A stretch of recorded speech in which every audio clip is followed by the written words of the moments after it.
વડોદરામાં સ્માર્ટ મીટરના વિરોધ વચ્ચે એમજીવીસીએલની તીવ્ર કામગીરી। સ્માર્ટ મીટર વિવાદ વચ્ચે એમજીવીસીએલે લગાવ્યા 4 લાખ સ્માર્ટ મીટર। રોજના 3000 અને 500 મીટર લગાવવાની કામગીરી ચાલુ છે। વડોદરા શહેરમાં 85,000 ગ્રામ્ય વિસ્તારોમાં 80,000 મીટર લગાવ્યા।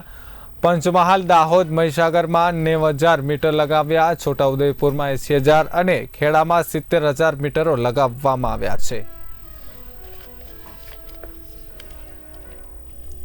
મહત્વનું કહી શકાય કે પંચમહાલ, દાહોદ, મહીસાગરમાં 90,000 સ્માર્ટ મીટર લગાવવામાં આવ્યા છે, તો છોટાઉદેપુરમાં પણ 80,000 અને ખેડામાં 7,000 મીટરો લગાવાયા છે। વડોદરામાં સ્માર્ટ મીટરના વિરોધ વચ્ચે એમજીવીસીએલની તીવ્ર કામગીરી। સ્માર્ટ મીટર વિવાદ વચ્ચે એમજીવીસીએલે લગાવ્યા છે 4 લાખ સ્માર્ટ મીટરો।